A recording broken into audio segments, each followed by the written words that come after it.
Welcome to the Two Guys in a Cooler channel, and today we are going to be making sourdough bread 3 ways. And so if you've ever been interested in making sourdough bread, this is the video to watch because we're going to cover 3 completely different methods on how to make sourdough bread. So before you begin the process of making sourdough bread, you need to make sure that your starter is alive, is happy, is well fed, and is active. And so 24 hours before the process begins, take your starter out of the fridge. And what we're going to do is we're going to feed our starter, and unlike maintaining it where you would feed it and put it back in the fridge, in this case we're going to feed it and we're going to leave it on the counter at room temperature. Alright, so just as a reminder for those of you that don't remember, in order to feed your sourdough starter, you have to get it 2 ingredients, water and flour. And you could use any kind of flour. You kind of want to stick with the same type of flour when you do feed your sourdough starter. So in this case, I'm using a combination of rye and hard flour, but most commonly bread flour is what most people use. And you want to weigh it. So I'm going to put it in a bin. I'm weighing my starter and it weighs 460 grams. Now I need to put a designated amount of water and a designated amount of flour in order to properly balance the amount of food and drink I give this little starter. And the math is real easy, equal parts. So mine's 460 all the way around, yours may be 100, yours may be 200, it doesn't matter. Whatever your starter weighs, that's what you're going to give it in water and flour, and that's feeding your starter. Now, unlike before where you put it in the fridge, we're going to keep it on the counter because we're going to get this starter alive and ready to be used for bread. So all I'm going to do is I'm going to mix it.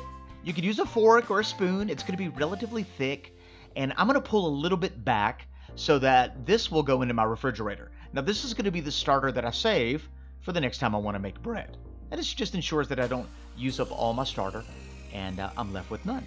And so for demonstration purposes only, I'm just going to scoop a little bit out into a cup so that you can see what it should look like as it's rising and fully active. Generally, in the bin that I place my starter in after I fed it, I make a little line so that I can gauge when it's doubled in size. Because when it's doubled in size in under 8 hours, it's ready to use. And this is what it's going to look like as it's rising.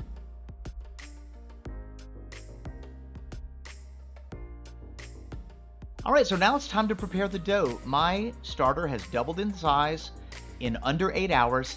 I'm going to take a little scoop of it just as a final test. Put it in a cup of water and it floats. So there we go. We know it's ready. I also want to use the starter when it's at its absolute tallest. If the starter has fallen and it's fallen more than 50%, you want to feed it one more time. So let's make sourdough. All we need is flour, salt, water, and starter. That's it. The recipe is going to be posted below. And I'm going to mix every bit of those ingredients into a mixing bowl. We're going to make this easy. And once I fold all those ingredients together, I'm going to let it rest for about 30 minutes or an hour. This is called autolays. This is an opportunity for the flour to get really hydrated with the water and the starter, and it's incredibly beneficial for your bread later on down the line. So this is kind of a cool step. Now all we're going to do is we're going to knead it. Now if you have a machine, use your machine, because I guarantee you doing it by hand, you're not going to do anything different or special that your machine won't be able to do. But notice the dough is going to be really, really sticky. And you want to try to avoid adding too much flour. If you need to add a tiny bit of flour, that's fine. But after enough kneading, this is what your dough should look like. It's going to come together. It's going to be really smooth. It's going to be really elasticy. This is a great test to find out whether or not your dough is ready for the next step. This is called the window pane effect, right? So when you pull your dough up and you stretch it and you start to see spots where you can see through the dough, they're not going to rip when the gluten structure has been properly developed. So if your dough is ripping in those really sort of transparent areas, you want to keep kneading it. If you're not using a machine, this is going to be what it looks like when you knead it. So I wanted to show you kind of a little bit of both. Notice how I grab my dough from the left, I pull it towards me, and in the process of pulling it towards me, I flip it upside down, and then I turn the bottom to the top, just like that. And I repeat this step over and over and over again. Another method of kneading is to pull the outside to the very center of the dough as if you're stretching to form a relatively tight ball.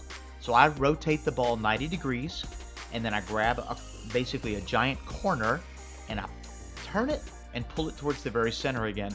And this is also going to be kneading it as well.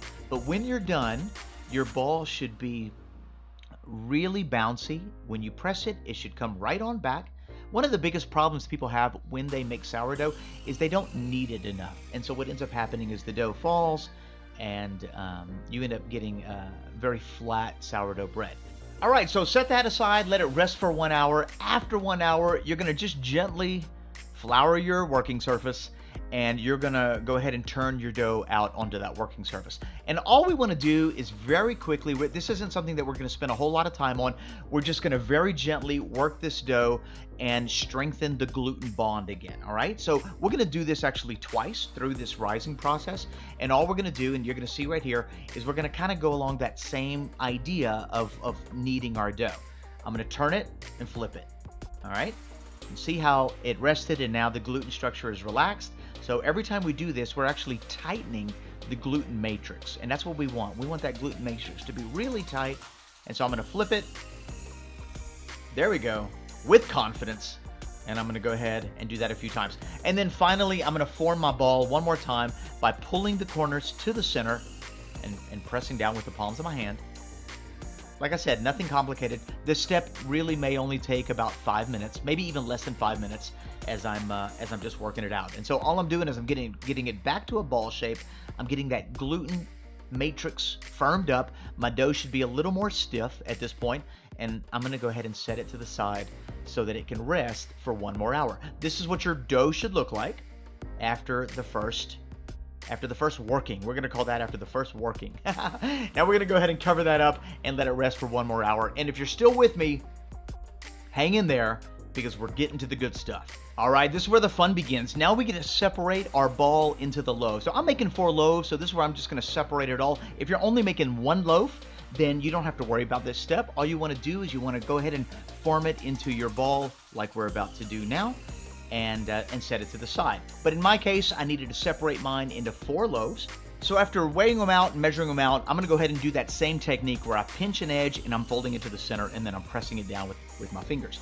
And all I'm basically doing by doing this is that I'm making a ball, right? So this is gonna be my pre-loaf, but then I'm also strengthening that gluten matrix 1 more time, and this is gonna give my bread the structural integrity that it needs when it bakes, right? So whenever I turn it out, it's gonna be nice and tall, and I won't have to worry about it falling.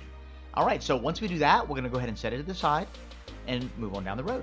Now, if you're only making 1 loaf, like I said earlier, you only have to make sure that you do this, make little ball step, but this is what your ball should look like after you've done that.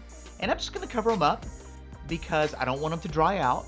And we're gonna let it sit there for 30 minutes. We're basically letting that gluten rest one last time before we actually make the loaves. Okay, I'm gonna show you 2 techniques when it comes to making loaves. One is called the boule, which is French for the ball. And if you're gonna be putting your loaf inside like a banneton, or if you're gonna be putting it inside some sort of a bowl or something like that, then you're gonna wanna use that same technique of pinching an edge, bringing it to the center until you form a nice round ball, and then pinch all your creases. Once you've done that, this is the step that is very important. We wanna hold the very edge of that ball. I'm gonna slow it down so you can take a better look at it. And against the table, with the friction of the table, we're gonna be pulling it towards us.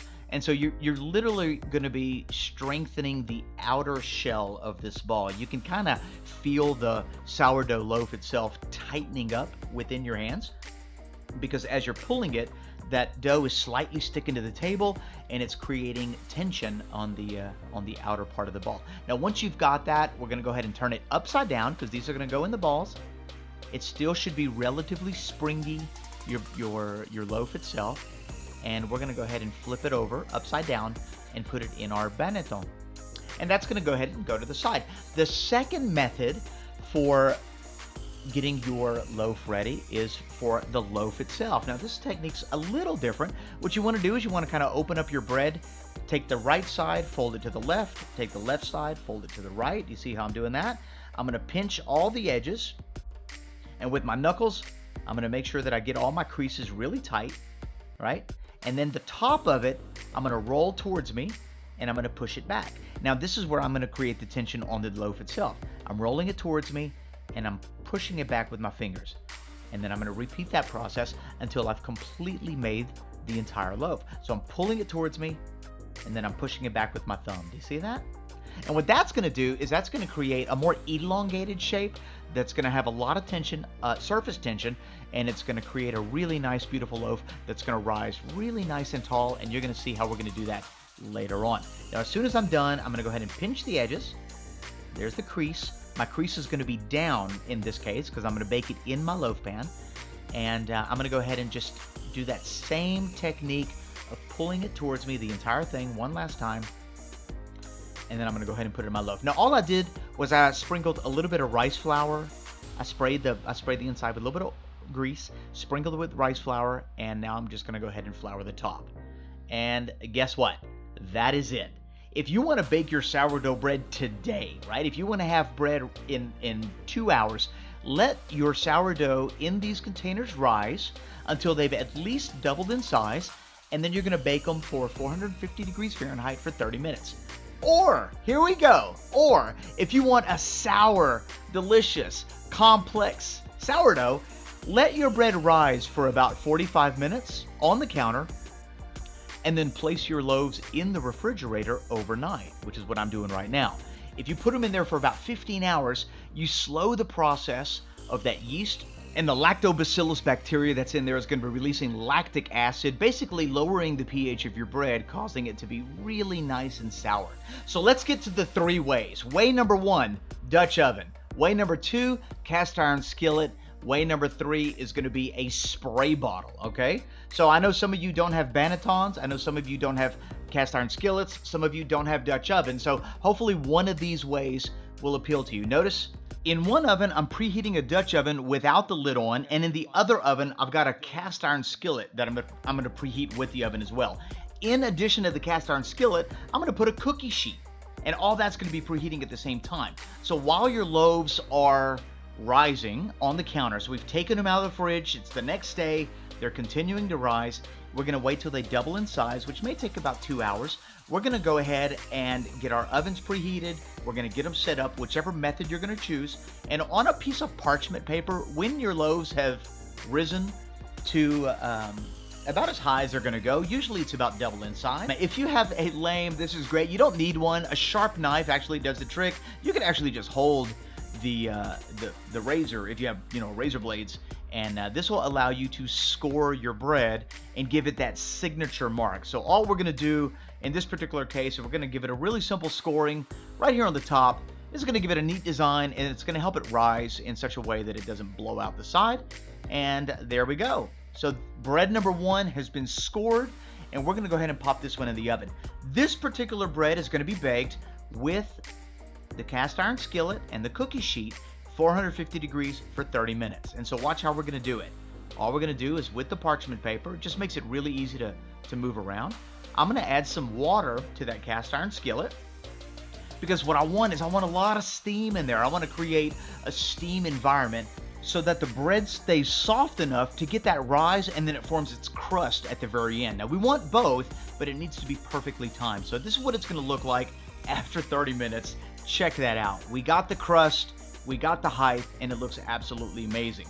Method number 2, this is going to be inside of a Dutch oven. Now, all I'm doing here is I'm just brushing it with a little bit of water. I slightly overproofed this particular loaf, but in the Dutch oven, we should still be able to get a decent little rise out of it. I'm going to sprinkle some sesame seeds right on top because I like that nutty flavor. And then I'm just going to do a couple X patterns on the scoring. Now, this is going to be Dutch oven. So 450 degrees, 25 minutes covered, all right? So the first bake is going to be covered. Now, what's cool in a Dutch oven is that when you cover it, you trap all that steam inside. You don't need to create a steam bath because it's already present. After 25 minutes, I'm going to uncover it. Notice how light it is, right? That's because it's been cooking in that steam. Now we're going to go ahead and uncover it and let it cook for anywhere between 5 more minutes, 5 to 10 minutes, give or take, until you get that nice color that you're looking for. And this is what it should look like after you're pulling it out. You're going to know your bread's ready because when you knock on it, when you tap on it, it's going to sound very hollow. All right, and that's going to be with pretty much any of the breads that you bake. But here we go. I'm going to go ahead and pull that out of the oven and set that this out. We're going to actually set that next to the other one and let those cool as we prepare method number 3. Method number 3 couldn't be easier. Your breads are already in a loaf pan. You have a spray bottle of water, 450 degrees, 30 minutes. Here we go. I'm going to put my bread in the oven, And I want to try to work fast. I don't want to let that heat out. And I'm going to just really spray the inside of that oven with my spray bottle. I want to give it a go, all right? So I'm going to get as much water in there, as much steam as I can in there, and then very quickly, I'm going to close the door, and I'm going to let it do what it do. And then after about maybe 5 minutes, I'm going to very quickly do the same thing again, and this is what it's going to look like after 30 minutes of baking. They're going to get a little bit more rise. The top's going to get really nice and crusty. You're going to have a wonderful, wonderful chew, and now you've got sourdough loaves that you can make sandwiches out of, or you can do whatever you want to make with it. Its options are limitless. So here we go. You definitely want to make sure they cool down a tiny little bit before you cut into them. But this is the 3 different methods of making sourdough bread. One using a banneton, another one using a bread loaf, and then 3 different oven techniques. And so listen, thanks a lot. If you stuck around to the end, I really appreciate you watching this video. Sorry it was so long. There's just so much information. If you got any questions about making sourdough, leave them in the comment section below. We appreciate you watching. And if you're new here, consider subscribing, clicking that notification bell, giving me a thumbs up, and sharing this video. If you get a chance to make sourdough bread, leave it in the comment section below. I'd love to hear how yours came out. Once again, thanks for watching. Be sure to check out some of our other videos, and we'll see you in the next one.